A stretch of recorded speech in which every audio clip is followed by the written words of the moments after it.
I guess we should all be doing that door-to-door knocking in the community to explain the truth. So that's really going to underground.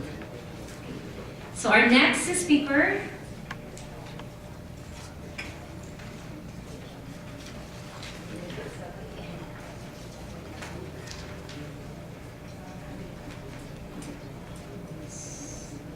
Our next speaker is from Laos. It's Pinlac.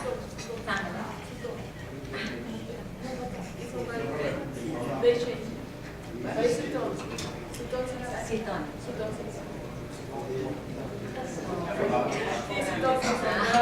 Okay. You changed.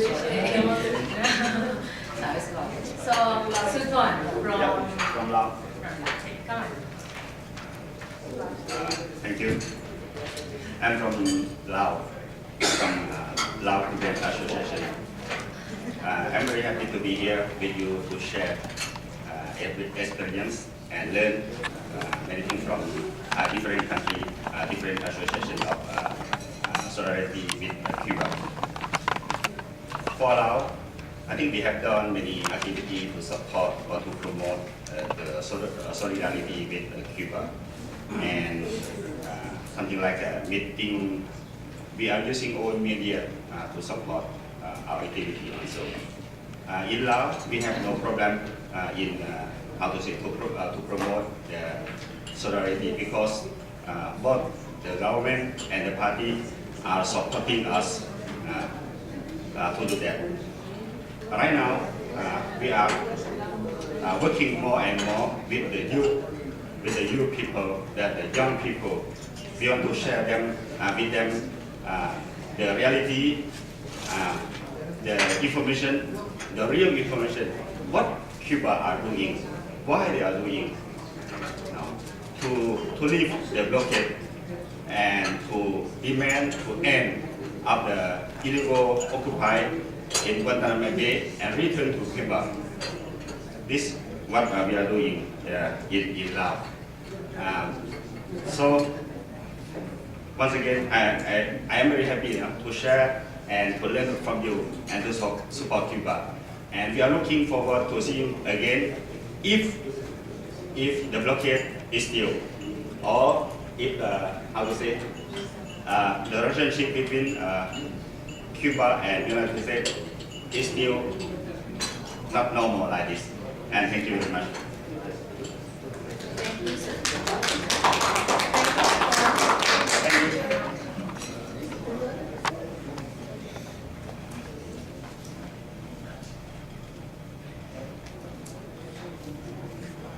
Okay. Thank you, Sudan, for sharing as it. Now, so Laos is actually concentrating on the youth. Yeah, thank you. Our next speaker is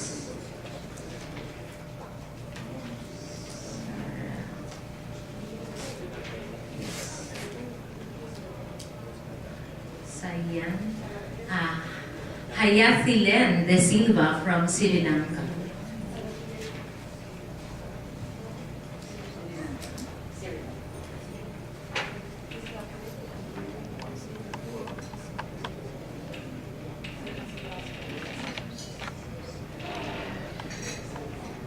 Members of the Presidium, comrades and friends, it's a great pleasure to be here in Manila for this Solidarity Conference. Today we are making strategies to continue our struggle tomorrow. Our main concern now is how to meet the avalanche of lies and slander disseminated by imperialism and its wire services throughout the world against Cuba, against progress and socialism. So this is a challenge, and we know they have the hegemony of mass media. Whatever the part of the world you live in, they will have already penetrated and perhaps dominated the media. So it's a challenge to meet it. And in this, we have a shining example how to fight Goliath. Because Cuba, on the doorsteps of American imperialism, is fighting, has fought, is winning, has won many victories against US imperialism. So that is the tradition, that is the model that inspires us to carry on the struggle. Today we know mass media, especially social media, is very active. The young generation is more linked, more attached to the social media. The old traditional media is waning, dying out, dying. Therefore, our main focus should be now be turned towards the social media, the young people. If we want to change the, if you want to defeat the avalanche of truth, untruth and slander. Therefore, we suggest that our solidarity and friendship movements in this region should get together via the web and communicate with each other and also make known whatever we do in it of our own countries and elsewhere among our friends, so that it will mutually inspire all of us, so that we will feel that we are not in a single country isolated. Just like Cuba is not isolated, we also will feel we will not be isolated. We feel an isolation, we have to admit that. With isolation, it's to break that isolation we meet here in 2 years. That is not enough. So constant get together in web space, not in outer space, in web space I think is essential. So this is a small suggestion that we made on behalf of the Sri Lankan Cuban Solidarity Committee. I don't want to take much of your time. Thank you very much for this opportunity. Yeah, we will meet every month. Yeah, constant get together. That will really inspire us, and yes, your actions are likewise equally inspiring to us. According to him, we really need to reach the youth, reach the young people, and maximize the media, because indeed if we want to defeat the lies and deception of imperialist powers, then we should really be able to correct all these lies, and we can make use and maximize the use of social media. So now let's hear it from Martin from the USA.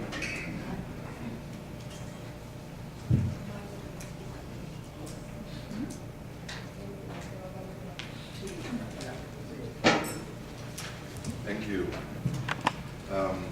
Yesterday I was at the other commission in the discussion, so I'm happy to join the work of the discussion of the commission here today. I'm sure we're discussing some of the different ways, some of the main questions before us. And in the other commission we were also talking about the common misconception that there is no more U.S. embargo, that it's all over, and that the travel restrictions are over. And certainly in the United States, where I live, my name is Martin Copel. I'm active in the New York-Cuba Coalition, which is called Cuba Seat, in New York and New Jersey, and have been carrying out activities in the New York area. So in the United States too, you have that misconception that that Americans can now travel to Cuba without any restrictions, and that's very common, but we have to explain that that is false. That there is diplomatic relations, but beyond that, there has been very little change in the U.S. measures in relation to Cuba. The economic sanctions and so on remain intact. And in New York, we participated. There was recently a national conference in solidarity with Cuba, and there was quite a bit of discussion on the question of what the U.S. government calls normalization. But what the U.S. government views as normalization doesn't have anything to do with real normalization, because there hasn't been any. And one of the delegates got up and said the normalization hasn't even begun. The U.S. sanctions remain intact. And the U.S. government's goal is to pressure the Cuban government into making concessions in exchange for reestablishing better relations. But of course, as our Cuban comrades have explained, they're not going to make any concessions on Cuba's sovereignty, independence, and the gains of the socialist revolution. But that's and then I know, talking to many delegates here, people say, well, is there any change, what's going to happen with the Trump administration in the U.S. policy towards Cuba? And at the New York conference in solidarity with Cuba, one of the compañeras from ECAP, Sandra Ramirez, the Yesenia knows very well, she gave a very simple answer that I thought was good. She said, well, we don't know what the Trump administration is going to do. What I can tell you, what we do know, is what we're going to do. The Cuban people and the revolutionary leadership in Cuba, what we are going to do is continue to defend the socialist course of our revolution. And I thought that was a very good answer. And that's a good guide for us, too, of what we need to do is continue the campaign to tell the truth about the Cuban Revolution and answer the lies. In the U.S., we also find a greater openness among large numbers of working people to learning the truth about the Cuban Revolution, in spite of all the government propaganda, the media propaganda. And you might ask why, and the answer is because of what's been the economic and social crisis and the impact it's having on millions of working people, the deterioration of our living standards, the attacks on our jobs, the persistent levels of unemployment, the rising cost of living, of rents, of medical care, and everything else. And working people are looking for a solution, a way out of this crisis. And when they hear about Cuba, that's a very attractive alternative. And as I think one of the comrades who spoke just now said, it's the example of Cuba's socialist revolution, that it's possible for working people to take control of society and begin to run it in the interest of the majority, is something that for us living in the United States is the most powerful example, a living example. And so, and there has been some working class resistance, struggles by working people, protests against police brutality, especially among those fighting. That's where you get the most receptivity to the Cuban Revolution. We too, in the United States, in our party, we go door to door in working class neighborhoods, both in big cities like New York, where I live, and also we go into rural areas in the countryside and talk to workers and farmers, and we get a similar, across the board, a similar interest and openness. And sometimes when you knock on the door, you talk to people who voted for Trump, who voted for Clinton in the elections, or didn't vote at all, and it doesn't matter that much. There's a similar receptivity, is what we find. So, and we use books and newspapers like the ones that we brought here to tell the truth about the Cuban Revolution. Like on the example, this is a book that is Cuban Angola, which talks about Cuba's mission in Angola that contributed to the overthrow of the racist apartheid regime in South Africa, and that's something that we find is a very good example of what a socialist revolution means. Just one example of an event that in solidarity with the Cuban Revolution, as part of the Solidarity Conference, there was a public meeting. And the speakers included a representative from ECAP from Cuba, and it was very good for people in New York to hear directly a representative of, from Cuba, defending the defender of the revolution. Another speaker was Rafael Miranda, who was a longtime leader of the Puerto Rican independence struggle. He spent more than 27 years in U.S. prisons for his fight for independence of Puerto Rico. And he's a very strong supporter of the Cuban Revolution. Cuba has consistently supported the Puerto Rican struggle for freedom. And of course, there's a large Puerto Rican population in the United States. So for us, the defense of Cuba and defending the struggle of the Puerto Rican struggle for freedom are very much interlinked, and it helps broaden the interest and support for the fight to our struggle to end the U.S. embargo and the travel sanctions and to return Guantanamo for the U.S. to get out of Guantanamo, which is Cuban territory. Okay, thank you. Thank you, Martin. Thank you for your sharing. Indeed, the challenge is for us to spread the truth and to rectify all those lies and deception, to ensure that the alleged normalization is not really true, that as said earlier by the earlier speaker, what has been normalized is just in words, but there was never any change in actions. There was really no real change because the economic, as Martin said, economic sanction is still very intense. And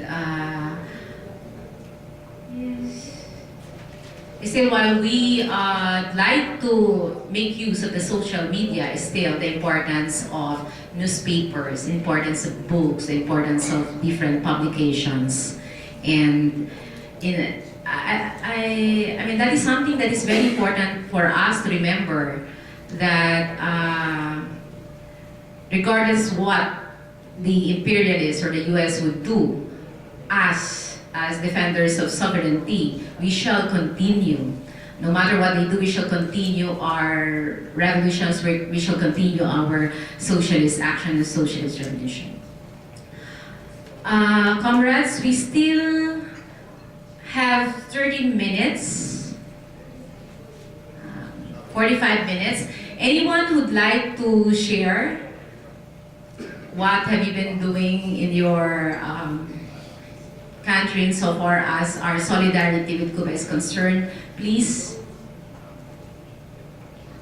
Or I would like to call Miss Princess to to share with us, share with you all these things that we have been doing here in the Philippines.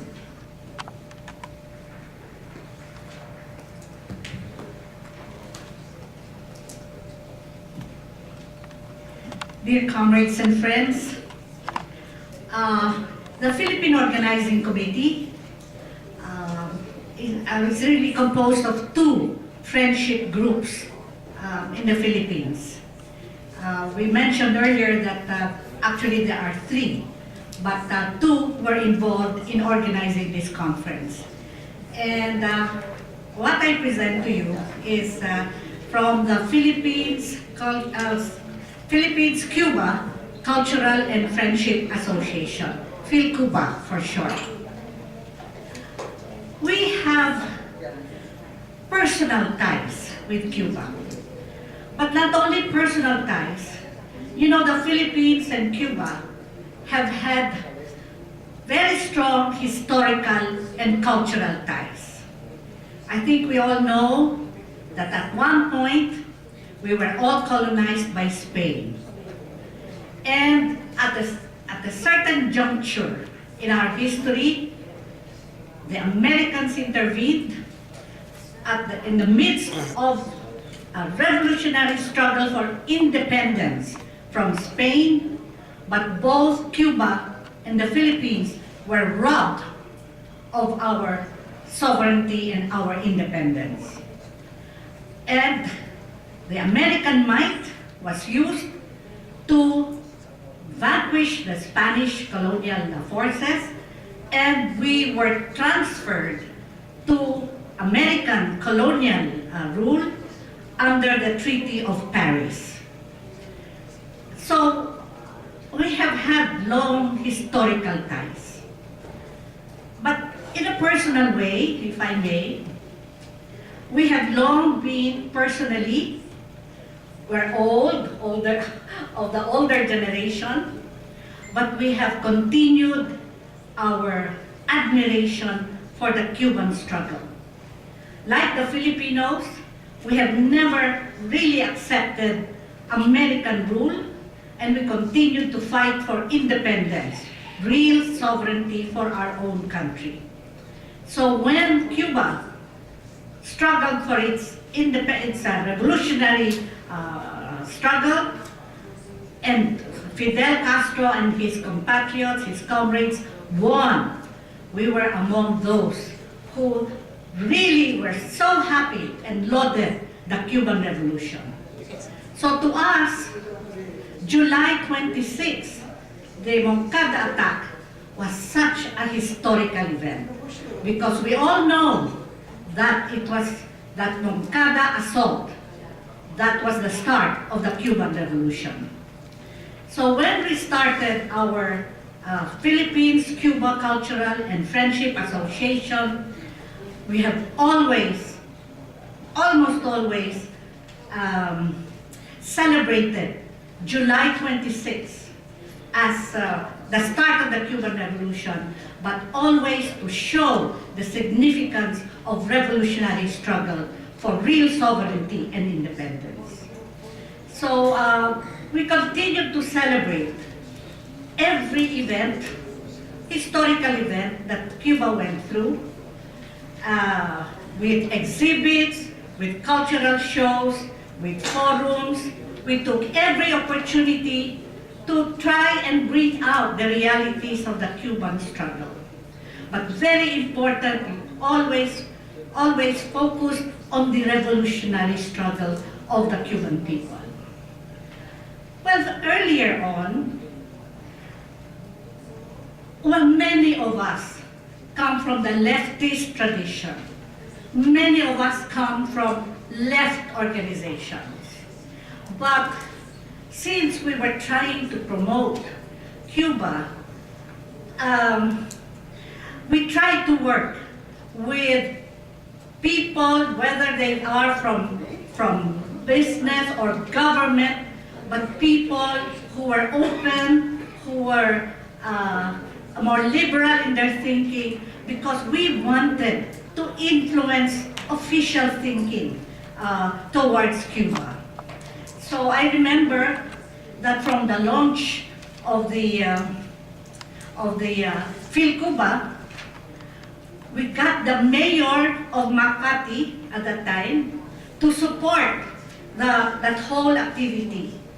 We had a prominent restaurateur who had a chain of restaurants in Metro Manila to support the Phil Cuba in a cultural way. By film showings, he in fact had been collecting video films on Cuba, and he donated that to the organization. So we did that through film showing, videos, cultural, singing. I remember yesterday, culture is so important in promoting, friendship, solidarity. So we were doing this not only through you might say, the left, progressive issues, but also to try and revive the cultural friendship and the ties and the historical ties that we have with the Cuban people. It was already pointed out that at a certain point in our history, Cuba, through revolutionary struggle, won its complete independence and sovereignty, whereas the Philippines continued to stagnate, administration after administration, until now. We're still very much far from gaining true sovereignty. We took all occasions. Academics, we have academics who continue to research into the history, the historical ties with Cuba. For example, we had our own revolutionary leaders at the before the turn of the century, but so was Cuba, struggling for its independence against Spain. And there were communications between the Philippines and the Cuban revolutionary leaders at the time. And this is so important. And I remember Marta saying, history. Never forget history, because this is the collective memory of a people. So it's part of our effort to continue to recall our history, to recall our own revolutionary struggles, so that we may continue to do that up to now.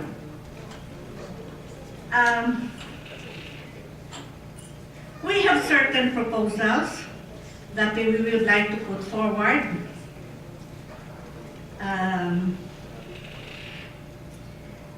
We would like to propose a collective day of action for the region. It may not be at the region alone, but it could be all over. A collective day of action for Cuban solidarity of all friendship groups with Cuba to end the blockade.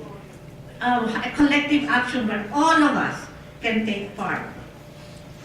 I remember our young activist, student leader here, who had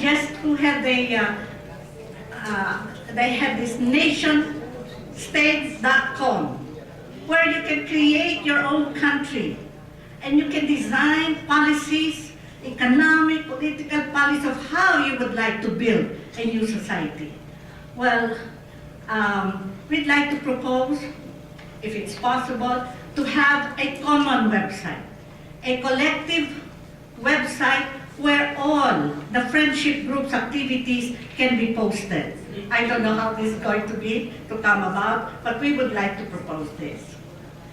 And certainly we support youth mobilization. Everybody has talked about mobilizing the youth. And we would like to continue, and I think, and join everyone, we should continue the revolutionary struggles from one generation to another, so that until hasta la victoria siempre, we can win our struggle. And finally, well, as I said, we've celebrated all important events in Cuba. We've taken all occasions to continue forums, discussions, and so on. But finally, we want to stress that internationalism is so important. This has come from the several people who have already discussed this, but it's not only Cuba that we support. But I think for all progressive people, the spirit of internationalism must continue. Our struggle in the Philippines, in Cuba, in Venezuela, in Ecuador, in fact, in all our countries are tied together. And we must continue to support the revolutionary struggles all over the world. And so let's continue to promote our internationalism and to realize that without that spirit of internationalism, we weaken ourselves, but we strengthen ourselves if we are going to support all our efforts in the fight for victory, for independence, for real freedom, for real sovereignty and peace all over the world. Thank you. Thank you, Princess. Long live international solidarity. Okay, just for making a short note, is about the proposal to select a day for action against the blockade of solidarity with Cuba or something like that. It would be great if we can select a day and to do a campaign against the blockade, but we already have some days in the months in which we can develop action against the blockade. So after the return of the three brothers that were in prison of the United States, around the 17th of each month is a campaign in which all the friends around the world can make actions against the blockade. So we already have countries that are making actions against the blockade. So this is the day, 17th of each month. It's possible that because of your condition you cannot do it every 17, you cannot do it this specific date, maybe 18, maybe 16, maybe 20, every 2 months, every 3 months, but you have a day established for that. So if you want to support Cuba, if you want to do something against the blockade, it can be done any day that you decide, but this is the day that we have already What day? placed. 17. Of 17. It was an initiative that what day? What month? every month, every 17 of each month. So you cannot do it every 17, it's possible, no? Every 2 months, every 3 months, every 4 months, it depends on your possibilities. But you have a day established for that. So, because it's not for the region, it's for all the countries. So, and we have countries even in the region that are making every 17 actions. Can be a document, can be put a poster in a place, it depends on you. But we already have that, so thank you. So we call that 17th day action. Sorry. Yeah, we call that 7. It's every 17th day of each month. There is a proposal from Princess that we make a collective day of action, but according to them, they already have this an action every 17th day of the month. So according to her, we can actually make our action every 17th day, either monthly, quarterly, semi-annually. It will depend on our capacity. Okay, would like to hear it first from Princess. No, sorry. I started to say we have personal ties with Cuba. I was going to say in a very personal way, and I forgot to mention it. But we have named our firstborn, our son, Fidel. And that shows our admiration for Fidel from way back when he started to fight for the revolution for the independence of Cuba. Viva Fidel! Okay.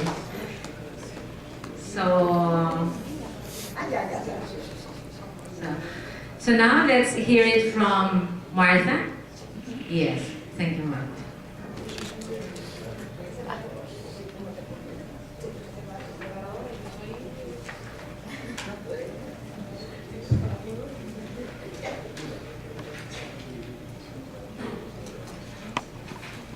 Bien, buenos días.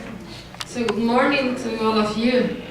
Me parece muy interesante todo lo que hemos debatido ayer y hoy. I think that all the analysis and the debate that we have made yesterday and this morning is very interesting, important.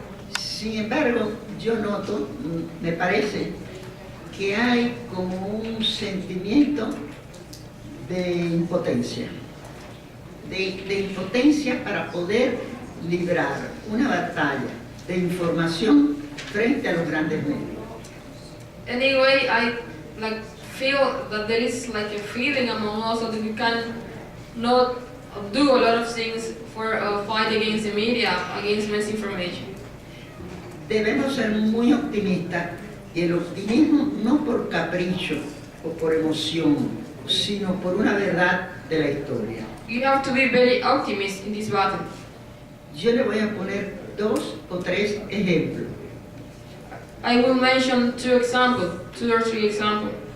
Al parecer no había poder más grande, más violento, con más medios de divulgación en la Segunda Guerra Mundial que el nazi fascista. It looks like the Nazi fascism was the most... Los nazis fascistas en general. Nazi fascism was the most powerful tool that exists some years ago. The most violent, the most aggressive. Hitler lo tenía todo en sus manos, aparentemente, para ocupar a Europa completa. Hitler has almost everything in his hand for occupy the entire Europe. Sin embargo, la resistencia de los pueblos, en especial, por ejemplo, como un ejemplo, Francia sabía todo y estaba preparada para enfrentar lo peor. But there is this country that has a lot of information, for example, France. porque había una red de información boca a boca. Because there's this a net of information from face to face.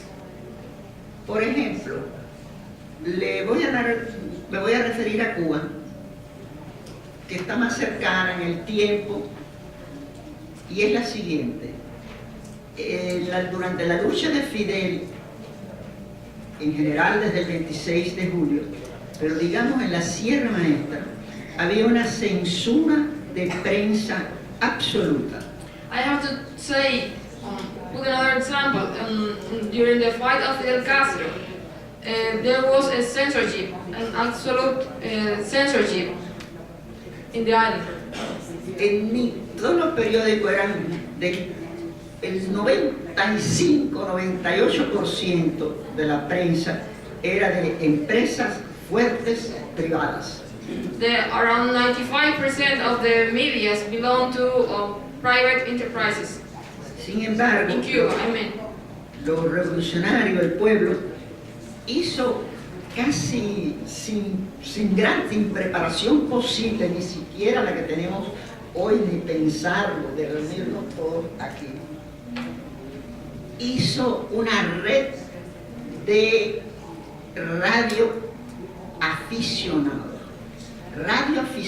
aficionados de radio, que tenían un área pequeña, pero una se transmitía a la otra. But the Cuban people make like a radio net. En Cuba, los cubanos que somos bastante raros en cuanto a manera de comportarnos, hay una palabra que se llama choteo, que tomamos a broma aparentemente las cosas. Le pusimos radio bemba. In Cuba, the revolutionary movement responded with something that we called Radio Bemba, which means Bemba is word of mouth. Es decir, alguien cogía lo que le informaba esa pequeña emisora y se lo decía al otro. And so we got the word out from one person to another to answer the propaganda. Y lo primero, además, lo segundo, después de las armas, pero inmediatamente después de la Sierra Maestra, que hizo Fidel y el Che Guevara, fue una estación de radio en la montaña, Radio Rebelde. And the second thing that was done by the leadership after launching the armed struggle that Fidel and Che established in the Sierra Maestra Mountains was a radio station, Radio Rebelde. Tenía una radio de acción pequeña desde el punto de vista de las posibilidades tecnológicas. It was a small radio station in terms of its technological capacity. Pero la gente la oía y la retransmitía en la pequeña red de radioaficionados. But people heard Radio Rebelde and they rebroadcast it through this small network of radio amateurs. E incluso hubo momentos en que en ciertos lugares no había electricidad, se mandaban los mensajes con las palomas mensajeras. ¿Puede explicar lo que son las palomas mensajeras?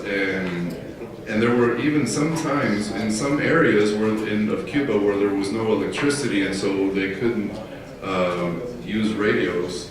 There was a system of using messenger pigeons to get the messages out. Es decir, que a mí estoy segura, segura, que estos eventos son extraordinarios, lo que ustedes hacen. I'm convinced that these activities, these events that you're talking about are really extraordinary, are very important. Pero deben ser cotidianos con los medios que tengamos a mano. But we have to use the means that we have at our disposal. Y que tenemos que tener presente que los medios digitales son muy importantes. But we have to keep in mind also that the digital media is very important. Pero que hay agencias, hay empresas para llamarla de algún modo, que monitorean todo y recogen toda la información que cualquiera de nosotros ingenuamente o por la mejor buena voluntad transmite a través de esos medios. But we have to keep in mind that there are, companies that, to call them something, that monitor everything and pick up everything that we, with, the best intentions, are sharing with each other. No niego que se use, al contrario, sino saberla usar. I'm not saying that we shouldn't use these forms of media. Y sobre todo no apropiarnos como algo correctamente hecho de las cosas que vienen por esa vía. And I'm not saying that we shouldn't use these forms of communication that exist. No está pasada de modo el libro en absoluto. But books are not something that's out of date or outmoded by any means. A mí me dio realmente una gran emoción, y creo que a todos ustedes, ver ayer a un joven que presentó un libro sobre el Che y la Revolución Cubana en Tagalog. I was very moved to hear about the young person who presented a book on Che and the Cuban Revolution in Tagalog. Ante este poder del mundo hay que escribir en todas las lenguas posibles. In face of the power that we're confronting, we have to respond in every language possible. Es decir, la misión de cada uno de nosotros, además de organizar estos eventos que son necesarios, es el día a día. That our mission, the mission of each one of us, in addition to organizing events like this one, which are very necessary, is the day-to-day work. Y buscar las fuentes de información correctas. And to look for the best sources of information. En 2 o 3 ocasiones yo me he admirado de las exposiciones de los delegados norteamericanos, nacidos en Norteamérica, como el mismo compañero, que están muy bien informados, quizás mucho mejor que otros que sean militantes activos de algún partido socialista. Y eso lo hace porque no se remite a una sola fuente, sino... And so I was impressed or surprised to see the delegates from North America and the information that they have. Y viven al lado de nosotros. And they live right next to us, Donde es muy rápida la información de un lado a otro. where communication is very fast between one place and Y por another. supuesto, es mucho más fuerte la de Estados Unidos que la de nosotros, que a veces no tenemos electricidad. And much stronger in the United States than in Cuba, where sometimes we don't even have electricity. Es decir, que mi palabra es de reconocimiento a la gran labor en toda esta parte del mundo en favor de la revolución cubana, contra el bloqueo, en favor de las causas justas. Y mi recomendación es trabajar así, pero un poco más en lo individual, según sea la condición del país o de la estructura social donde se desempeñe.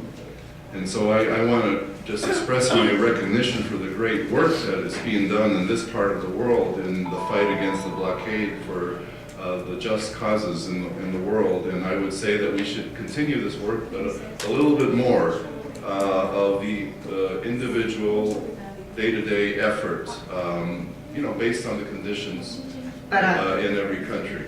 Para terminar, como este es un evento que se ha dedicado mucho a Fidel, al comandante en jefe Fidel Castro, le voy a decir una anécdota.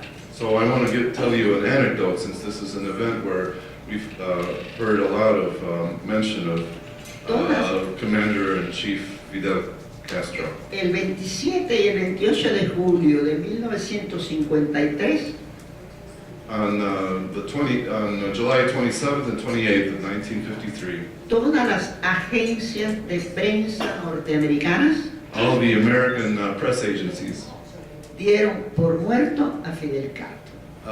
assumed that Fidel Castro was dead. Incluso eso se reprodujo por los periódicos, por casi todo, no digo todo, porque no tengo esa información, pero por casi todos los importantes periódicos norteamericanos y obviamente los cubanos. And that was the message that was presented in virtually all the media. I can't say all of it, but at least virtually all the media in the press in the United States and of course in Cuba. Y se lo creyeron. And they believed it.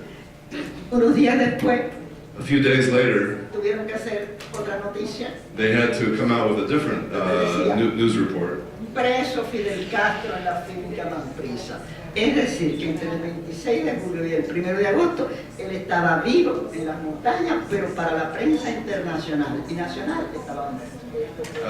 And so in the press, they had to come out with headlines that said Fidel Castro is in prison, is jailed. That is, from the 26th of July to the 1st of August, he was alive in the mountains. Y termino con este testimonio personal. And I want to end just with this personal note of personal testimony. En la noche que era el día que murió Fidel, hace poco, On the night that Fidel died, not long ago, yo estaba viendo la televisión I was watching television, cuando entró Raúl. and Por el rostro me pareció que iba a dar una noticia obviamente muy importante. I saw Raúl come on the television, and it was clear that he had a very important news to report. A mi juicio periodístico podían ser dos: o nos invadieron las tropas norteamericanas o ha muerto Fidel Castro. And from my journalistic experience and point of view, I assumed the news was going to be either the American troops invaded or Fidel Castro had died. Obviamente me incliné más a lo segundo. Obviously, I was leaning more towards the second. Efectivamente fue eso lo que él dijo. And in fact, that is what Raúl said. Y yo dije, había varias gente en mi casa. Dije, ganó. Se murió cuando tuvo que morirse, no cuando quisieron matarlo. Más de 300 y tantos atentados que prepararon con muerte ficticia. And so my immediate response to talking to those in my household was, when I heard the news, was Fidel won. He defeated them in their attempts throughout his lifetime of more than 300 attempts to assassinate it, and they failed. Es decir, que los medios lo mataron montones de veces. The media killed Fidel many times over. Y él murió cuando tenía que morir. And he died when he had to die. Es decir, que tenemos que trabajar, o los exhorto a que trabajemos así como una hormiguita. So that's my message, is that we have to continue to keep working like little ants. Continue.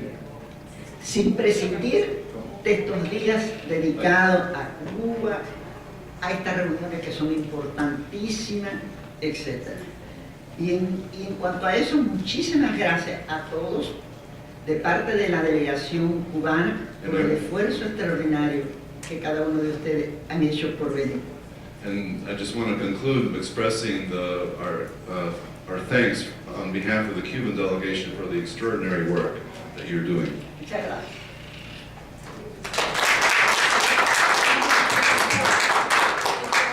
Thank you so much, Martha. Time check, it's already 10:10. And then we should be wrapping it up. Yes, everyone's experience, every organizations that we represent, the experience and the sharing is actually very rich and very inspiring. For every session, we have a documenter and an assigned rapporteur, so we do not need to worry about the documentation and the reports. all the reports will be reported this afternoon. And there will be a unity declaration